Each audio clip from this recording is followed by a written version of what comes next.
Mga ka-K5, ginathag ni Police Major Carl Jerome Tingala sang Carles Municipal Police Station nga hindi hostage taking ang natabo sa Sicogon Island sa Banwa San Carles kundi illegal detention sa 11 ka mga empleyado sang Hunikugon, Huwebes sang hapon, Hunyo 25. DTX 500. Ginaproblema mo ba ang mataas ka blood sugar level? Ang DTX 500 na! Sa interview sang K5, News FM Sara kay Tingala, ginpahayag sini nga wala ginhostage ni Dave Sarosa ang 11 ka mga empleyado sang Sicogon Island Tourism State Corporation o CONSITEC sa Hunikugon Hotel apang na illegally detained lang matapos gin-take over ni Sarosa ang pasilidad. Dugang pa sang hepe nga hindi bodyguards ang apat ka mga upod ni Sarosa kundi mga tumandok man sang Sicogon Island. Ginapahayag man nga hindi armado ang apat kag si Sarosa lang ang may armas kag nagpinalupok sa lugar. Sandig sa inisyal nga investigasyon,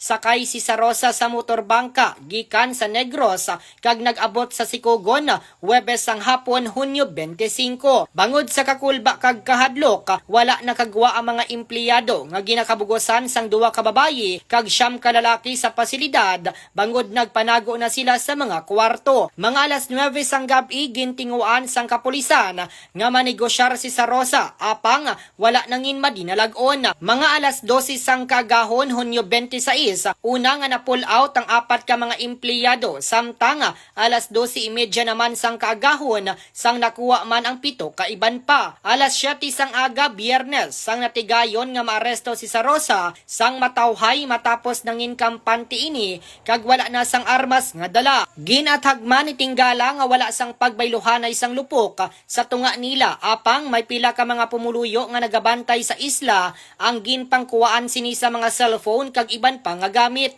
Magapangatubang karon sang sampaw-sampaw nga kaso ang 5 lakip ng illegal possession of 3 Class A firearms, serious illegal detention, attempted murder, robbery, destruction of property, illegal trespassing, indiscriminate firing, alarms and scandal, grave threats kag malicious mischief. Natalana naman nga magpiyansa ang grupo ni Sarosa tion nga mapasaka na ang kaso. Balita nagikan sa Banwa San Carles, ini si K5, Reggie Plazuela de Mayo para sa kampiyon nga balita, serbisyo publiko kag kalingawan sa 5 Distrito K5 News FM. Mas kinis kag mas healthy na ang skin ko. Salamat sa DTX Beauty Soap.